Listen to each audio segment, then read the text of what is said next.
When people at Notre Dame want to hang out, chill out, or geek out, they go to the quad. When they want to play, pray, or just get away, they go to the quad. The quad's a place to talk about important ideas with good friends. And that's what we do here on the Pod Quad Show. We're two Holy Cross priests and friends having curiosity conversations with interesting people. Talking about life. What's up, everybody? I'm Father Pete McCormick, and this is Father Nate Wills. And welcome back to the Pod Quad. So excited that you're here. We have an amazing guest coming in. Super But before we get to this guest, Yes. I have a question for you. Lay it on me. All right, here we go. Yes, should What I? do you got? It's not actually prepared. Okay, well, that's right. Go Okay, off script. fine. Going off script. Here's the question. When you were growing up, did you Yes. ever watch the TV show or play the game, Where in the World is Carmen Sandiego? I absolutely did. It was on PBS. Yes? And I didn't play the game, but I watched the TV show. I remember the introductory little song was done by Rockapella. Rockapella. they're Did they go on to have any other hits? I don't think so. I don't think so. No, Okay. probably not. But yeah, it was a great show, and it was like educational and whatever too. Did you ever watch this? Oh, of course I did. Yeah. So for those of you who haven't, as a quick reminder, Rockapella, a great band, but what the focus was, Carmen Sandiego, she'd show up in different places in the world, and then the invitation was to try to find out where she was, Right. given the basic hints and clues. Right. So we have invited to our podcast a gentleman by the name of Michael Pippenger. Mm-hmm. Michael Pippenger is in charge of ND Global, and he is a man that I think, is it fair to say he might be the real-life embodiment of Carmen Sandiego? He may be. Well, I mean, he's certainly an international man of mystery. Oh. But no, I guess that's. It's a different Austin vibe. Powers. But regardless, he appreciates the globe, and we appreciate him. So without further ado, I say we get transition, man. Yes, from Carmen Sandiego to ND Global. Man, you are hitting it today. Appreciate it. Well, stay tuned, and here we come. Ladies and gentlemen, we are back on the Pod Quad, and we are joined by the one, the only, Michael Pippenger. Michael, welcome to the Pod Quad. Thanks a lot. It's great to be here. You know, we have an official tradition of reading formally the bio because we want Pod Quad Nation to know the greatness that they are joined by. Like, they're kind of tired of Nate and myself, so really the only reason they're coming back is for you. So without further ado... We're starting with the facts so Yeah. that everything else from that, is kind of... Yeah, exactly. Okay, here we go. I'm ready. So without further ado, Michael Pippenger is the Vice President and Associate Provost for Internationalization at the University of Notre Dame. He leads Notre Dame Global, the division of 208 people worldwide responsible for the university's global operations and programs. This includes the management of 12 global locations as well as administrative teams for strategy, innovation, and faculty research, international students and scholars, study abroad, communications, and travel, health, and safety. As the university's chief international officer, he oversees Notre Dame Global's strategy to become the world's premier Catholic research university with a deep commitment to fostering cross-cultural understanding. I, after having read that, don't know how you made time for this podcast.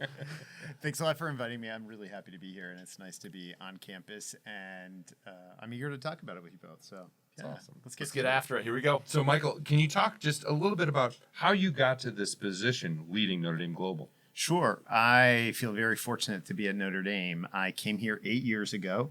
Before that, my wife and I were living in New York City. I had worked most recently at Columbia University and was very happy there. And I got a call out of the blue from Notre Dame saying, we hear you're doing interesting things at Columbia. We'd love to tell you what the university's aspirations are to become a more global university. And I was intrigued. And I took the phone call, had a great conversation. And even though I hadn't been looking for a job and I hadn't thought that I would ever leave New York City, I suddenly found myself drawn further and further in. And when I saw what this position enabled me to do, and I thought I could be of service to Notre Dame, one thing led to another, and I decided to apply. And then I came to visit campus and fell in love, and the rest is sort of history. And it's been a terrific 8 years since then. That's fantastic. So if you think about the work that you're doing, really it's you're inviting all corners of the world to come and be a part of this experience here, but you're also then in turn sending our students out to every corner of the world imaginable. That's right. Could you talk a little bit about what that enterprise even looks like? That feels on some level that could be just so overwhelming, but yet at the same time you and your team do it so elegantly. So if you could talk a little bit about that process and how it's enhanced Notre Dame, that'd be awesome. I'm happy to. And I want to start by saying thank you for saying those kind words about my team. I am here only because I am fortunate enough to have a great group of colleagues, faculty, staff, administrators, student workers, all who are part of Notre Dame Global. And I think we work together, as we always do at Notre Dame, to be one team and work to advance what our mission and vision and values are. In terms of what the work looks like, we use the tagline in the division about where Notre Dame meets the world and the world meets Notre Dame. Nice. And I do too. I think that one of the things we work tirelessly on is to think about how each and individual member of our community can have a global dimension to their life and a global dimension to their work. So it doesn't matter if you're a student who's studying abroad or if you're an international student coming here, if you're a faculty member who's doing global research, if you're somebody who's supporting one of those activities to make that possible, your work and your life and your vocation has a global component. And I think it's our mission as an office to imagine how to bring that out in people, how to tap into people who might not know that they could do a global experience, whether that's study abroad or a global internship or research in another country, or welcoming someone from another part of the globe who's never been to the U.S., never seen our campus in person before they arrive for new student orientation. There's something for everyone. And I think Notre Dame education calls us all to imagine how we can be of service to the world, how we can be a force for good in the world, how we can support the common good. And it's good to remember that the common good is a global good. I've had the privilege of living in the residence halls, as has Nate, and we see this melting pot that is the residence halls, and how you have a kid who might have grown up in South Bend, Indiana, who might be living with someone from Brazil. And the kind of sharing of stories and experiences is that what you're really hoping for, creating those moments of encounter that allow for a better understanding of the global community? Yes, definitely. I think encounter is a great word for us to talk about because it centers us in our work as a university in terms of how we think about global activity. When I was applying for the job and I was learning about Notre Dame, I read a lot about what the Congregation of Holy Cross did as they traveled around the world as the order was growing. And one of the things that came out in those documents was that Holy Cross, the men of Holy Cross, were very committed and convicted that when you're out in the world, the first thing you're doing is encountering someone and you're being in encounter with one another. And then you're accompanying them and you're being in solidarity with them. So when you talk about the residence hall and that person from South Bend meeting that person from Brazil, that's a sense of encounter first and foremost. And then we all hope in our respective work that those people become friends, they become classmates, maybe they work on a project together, they start to accompany one another. And then in learning about one another's cultures, they become in greater sympathy with one another and greater empathy, and that leads to solidarity. That's a beautiful thing, and that's a real gift. And so any way we can support that work, we're making this place a stronger community as a result, I think. That's why I've seen it happen. I think we've all seen it happen. Absolutely. Right. And it's changed a lot too from the time you've probably been here in terms of the percentage of international students, the percentage of international faculty members, and that constant growth helps us become more welcoming and more encompassing and more capacious and more like God's church. I think that's a wonderful thing. It's cool. So speaking of that internationality, so I got a chance to study abroad when I was an undergrad. It was an awesome Where'd you experience. study? I was in Rome. Okay. It was back when Notre Dame didn't have their own, they had the architecture program, but I was a St. Mary's student for a semester. Thank you very much. And Tell us more. Tell us more. It was 7 guys and 58 women. So I feel like I should have gotten like a gender studies credit just for that semester. But they were awesome. Some of them are still friends to this day, friends of mine and friends with each other. But it was an amazing experience. But it was very popular to do study abroad when I was an undergrad, as it still is. I don't know what percentage of our We're up students. to 78% right now. That's amazing. And that number continues to grow. And so it's a very popular thing to do, and it was back then as well. But it was challenging. I mean, in some ways, it was expensive for my family. There were limited course offerings, and there were some people who were majoring in things that were just like, I can't study abroad, right? And not to mention student athletes who had a hard time doing that in many ways. Sure. And so, how do you see, and other people who just didn't want to miss the football season in the fall, so they were like, oh, I'm going to the spring. How do you see the study abroad having changed over the 30 years since Carry the one. since I was an Get out the undergrad? abacus. Sure. I think it's changed in a lot of ways, but in some ways, the core activity is still the same. To your point about the challenges and the infrastructure, now, given the university's global aspirations, we do have a facility in Rome. We do have a staff there that is able to support students academically, personally, spiritually, right? Whether it's a rector in residence, whether it's a faculty member, or a team member from Notre Dame Global. So I think there's a better infrastructure to curate that experience and to help guide students, because it is a challenge. It doesn't matter whether I'll just ask you, had you been out of the country a lot before? Was it your first time? None. It was my first time. So that alone is a huge world shift in how you see yourself in the world and as an actor in the world. And so I think what we've done over the past 20 years in one respect is to support students, help explore that in real time, as opposed to throw you into the deep end alone and then you come back and you're processing that experience later. Another thing that's changed is we've worked really hard, and this is a testament to the university and to the benefactors who have supported us over the years. You talked about it sometimes being expensive, and that's really true.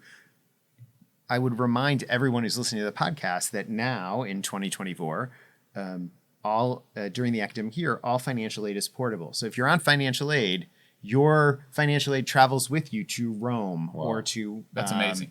To Dublin or to Santiago, Chile or Hong Kong, right? And that's a powerful thing. And not only will it carry over, if there are more expenses, the Office of Financial Aid will recalculate your package so that you have that airfare back and forth. The goal, of course, is to make sure that there are no barriers or impediments to access so that you can go and experience wherever it is that you want to go and follow your dream, right? That's really amazing. important.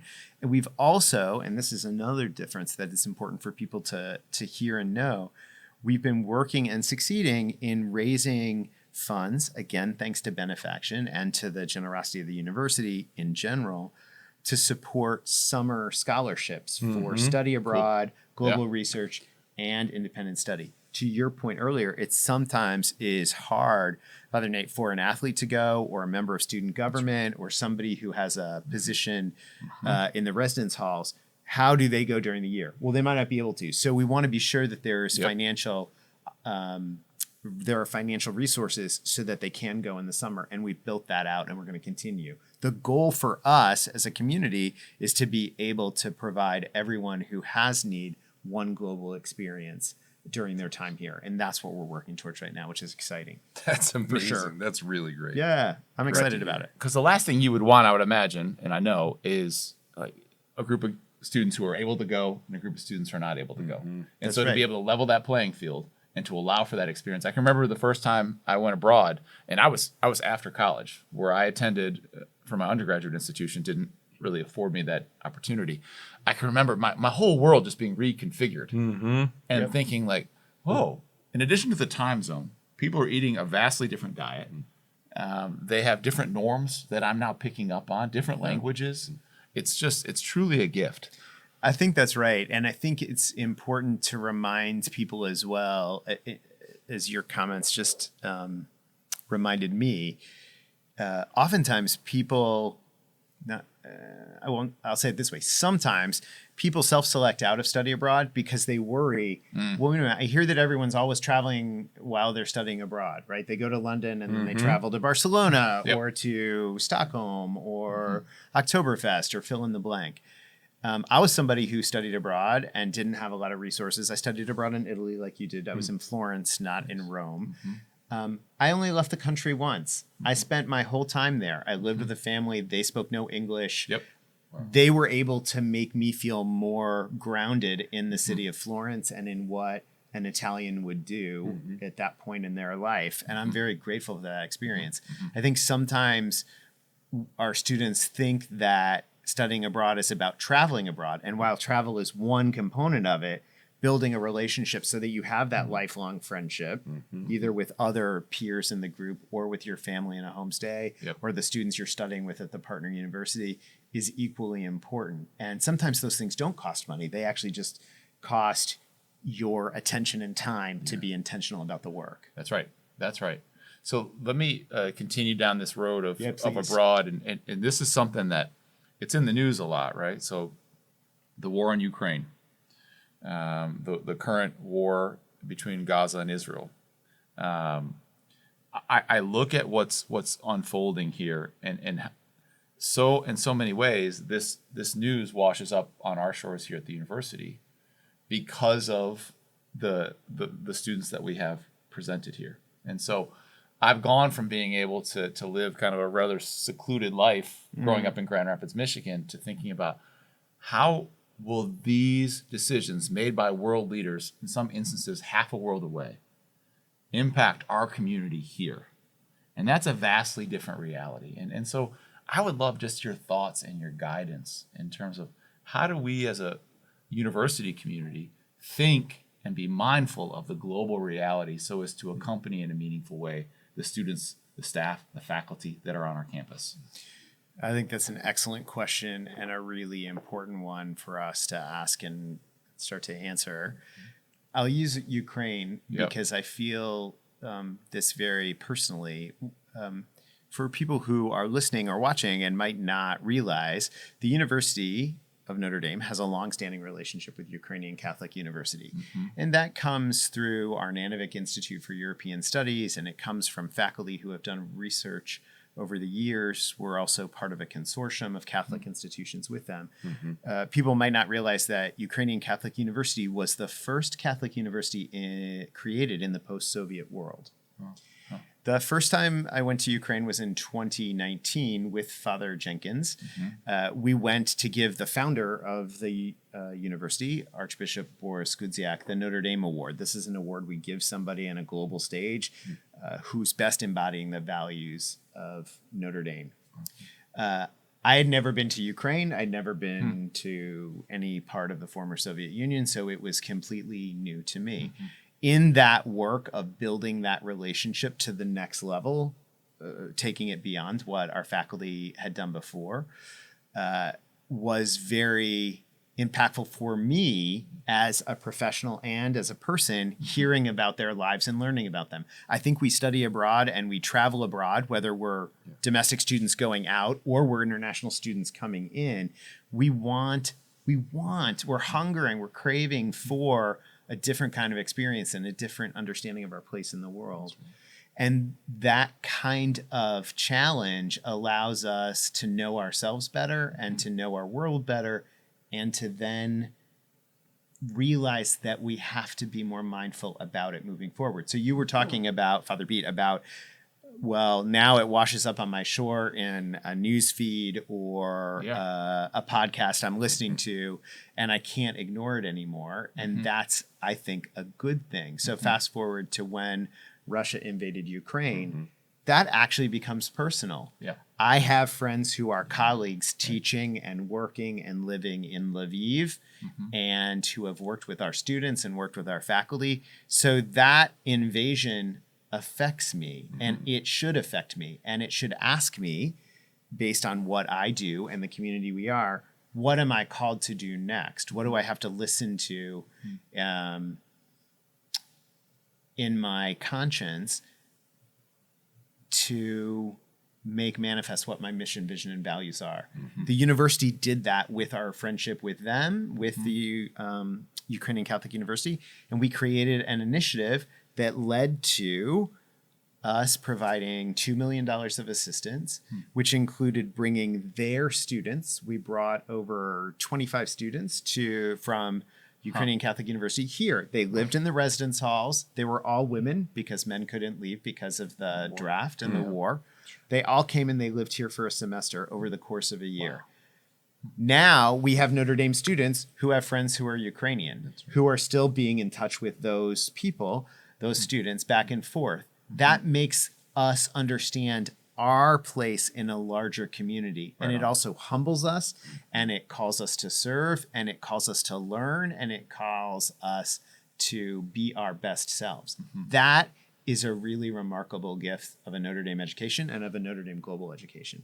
And I just met with one of our colleagues who's here for Father Bob's inauguration, and we talked about continuing the research between our faculty about how to be resilient in a time of war. We talked about me going to visit next month to see what's going on there and to help be in solidarity with them. That's what the work's about. That's what the life's about. It's powerful. It's powerful, man. That's just Thanks for saying incredible. I love it. Okay, so you have this. So as Pete said when he was introducing you, you have this kind of incredible network of people throughout the world that are reporting to you. Over 200 people. Yeah. You have these 12 global gateways throughout the world. It really, I'll ask the question everybody's dying to ask for. That clearly leads to that. Which of those sites has the best food? Yes. Come on now. I like all of the sites equally. Boo. Boo. Boo. Cop out. I love the heckling here. I'm getting on both sides. It's a very friendly priest podcast. You know, it is. It's an equal opportunity booing. I do have to tell you, Mike, I think that's the first time I booed someone on a podcast. I love it. I'll take it as a Those badge little of badge, honor. yeah. Distinction. You know, as somebody who studied abroad in Italy, I love Italian food, and I remember some great meals I had when I was a student there. And because I go on a regular basis to Rome, because we have so many programs with the School of Architecture and with Arts and Letters and Engineering, I go there a lot, and so there are places that I love going to, and I think gelato is fabulous. I mean, it's better than any ice cream we can get here. The coffee's better, so I'll go with Italy. Sorry, everybody. Nice. There we go. There, I've committed. We peer pressured him into I it. hear booing from the podcast audience. Oh no! We're cheering. I here. know they're gonna. Don't worry. Where's the hook? It's just the two of our moms watching this podcast. it? Anyway. Did I make anybody happy? I don't think so. I don't know. We have an Italian priest that was living with us at Corby Hall. And the other day I was sitting at dinner with him, and he stood up and said, I'm going to go get some gelato. And I was like, that is very high praise. He just went over and got some of our ice cream and then came back. But the fact that he called it gelato, That's a sign. that's a sign. That's great. We must have some really quality cream. I'm headed to Corby after this with you. Let's do it. Okay, so this is just one more question. Please. A bit more kind of less fun than the one Nate just asked, but it's back to a similar vein from what I just asked you. You know, the internet has made the world small. We have images that are beamed in all the time. And I'm sitting here in South Bend and I'm watching these devastating images, and it absolutely breaks my heart. And so the question is always, well, what can I do? Yeah. What can I do? And so as someone who travels the globe, who thinks more globally, frankly, than I do, what might be ways to think about it so as to do something productive from where I sit? I think that's a good question. I think that one of the things that I and my colleagues at Notre Dame Global encourage both students and faculty to do is to ask the question first from a perspective of what do I need to learn? Yeah. I think sometimes we're really quick to say, and it's right to say, because it's a natural human instinct, how can I help? I think going into those opportunities that Notre Dame affords its community members globally, we should start from a position of humility and acknowledge what we don't know. Yeah. So when I think about encouraging students to go, one of the things that I always say is, well, where do you feel there's an opportunity for you to learn something you didn't know? Yeah. And how might that then transform you to act in a more empathetic or solidarity-based way. Yeah. And so whether that's a service learning experience where you're actually doing service learning and then talking about it in the classroom, whether that's a global volunteer experience, whether that's a study abroad experience, it's actually understanding your motivations first Yeah. and about where you're lacking or where you have, maybe lack's not the right word, but maybe it's where do you have a curiosity and where do you think your creativity will be tapped? That's very different from saying, how can I help? Yep. Because to go back to the Ukrainian example for a second, I said we created that initiative, but the only reason we created that initiative was because myself and two colleagues, Father Bob, as well as Ann Firth, and then later Clemens Sedmak, we actually had a regular call with our colleagues at Ukrainian Catholic University to just listen. We didn't immediately assume we had something to offer to help. We wanted to listen and hear what their experience was. Yeah. Only after 2-3 months of listening were we able to then ask, how do you think we might be able to help you? Yep. But we heard from them first before we presumed to know how we would help. Nice. So for the student, and I think that's really important, right?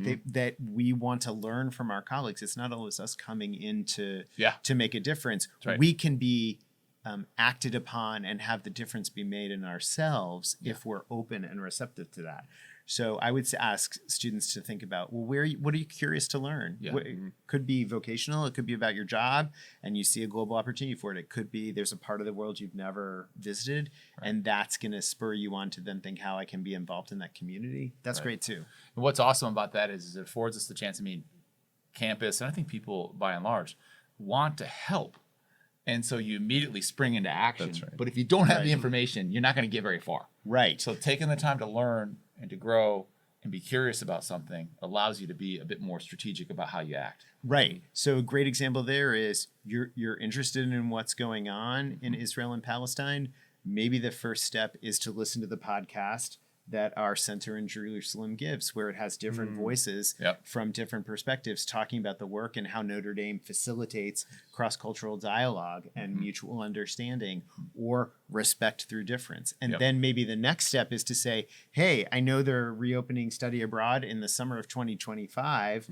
I'd like to go and be there and actually learn more. And then when I'm there, I can talk to the team members there and say, okay, I'm ready to be plugged into this community. Maybe it's an immigrant community in Israel. Maybe it's working with Palestinians at Bethlehem University, the Palestine's Catholic University.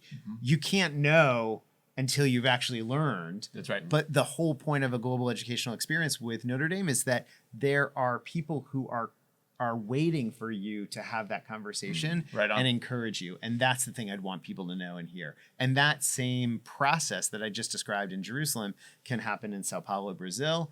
It can happen in Mumbai, India. It can happen in Nairobi, Kenya. It can happen in London, England. That's fine.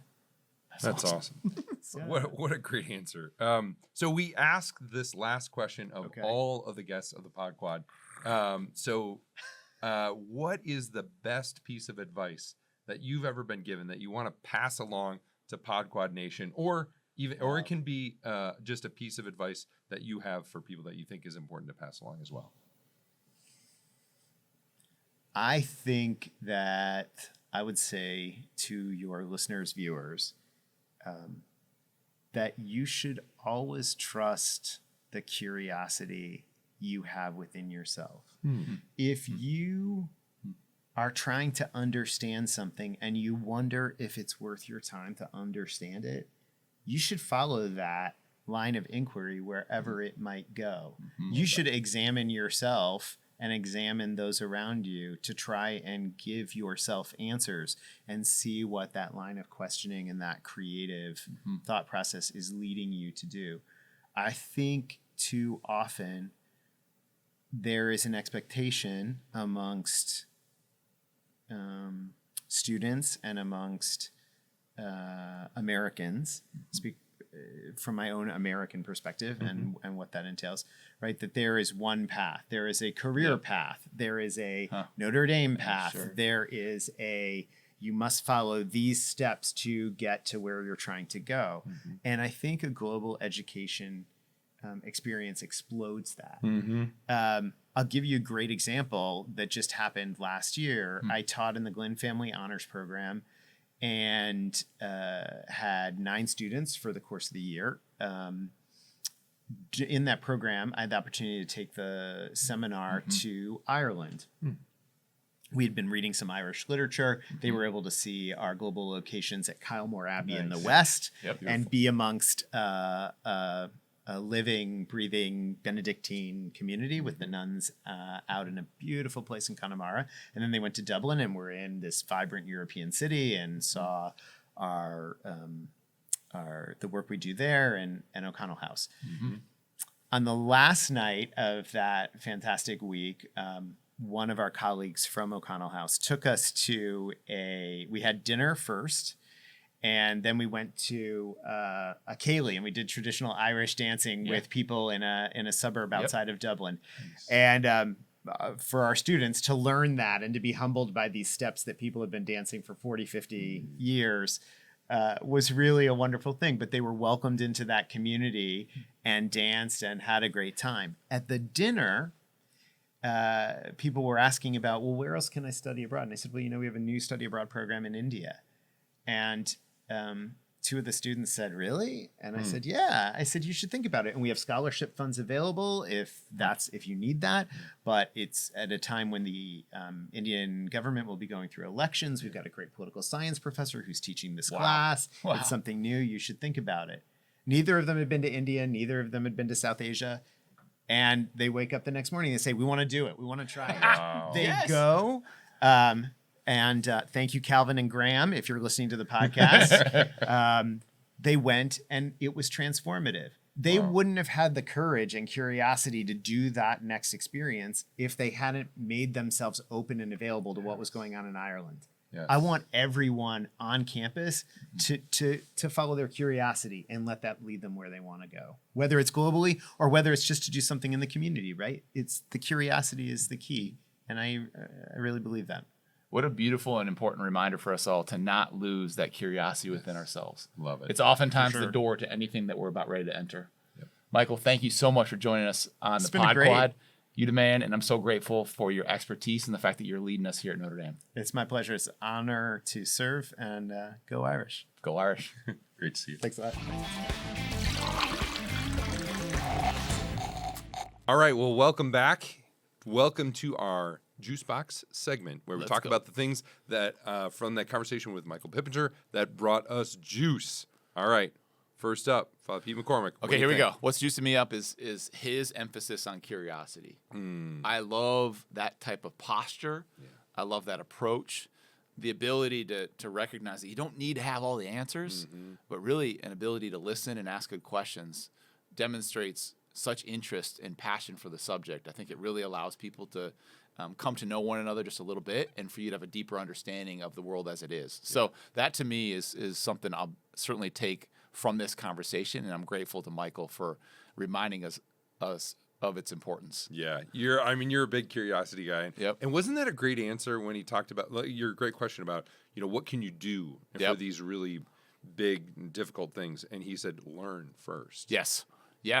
That was such a great answer. Right. Because you would think like, well, okay, you could join this or that, but that's not what he said. Yeah, I think I really liked his distinction too between study abroad and travel abroad, right? Like that he's really focused on the study, on like learning from people, and I love that curiosity. So that's really nice. Yeah. How about for yourself? Yeah, I'm just excited he was talking about Italian food. Because I am not Italian at all, but if you are what you eat, I'm Italian. No, I love that conversation. It was really great. I really appreciate the efforts that he and other folks at Notre Dame have gone to lower the barriers to entry. Yeah, right. To really invite people to make it easy. I mean, you know this from your dorm. There's so many people that do study abroad in the summertime. They do it during the year, and it's just such a transformative thing that you just wouldn't want to limit, the number of people that have access to that. And I think the fact that it's not just, you can go to London or you can do one of these. No, there's anything wrong with that. But like, you can go to Mumbai, you can go to all these different places where I've never been, and most of those places, but just to experience culture in a totally different way, to have that stance of curiosity, to open yourself to a global reality, and then I loved the idea of building relationships, right? Like really getting a sense of the global church, getting a sense of like our interconnectedness in the human race, the ways in which I think we are called to be global citizens is really important.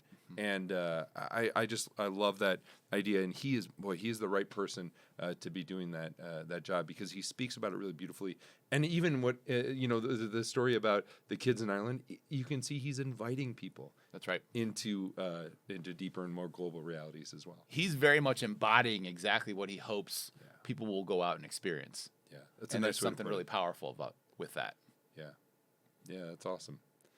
Well, that's it. Thank you so much for joining us for this episode of the Pod Quad. Grateful for you, and we'll see you on the quad.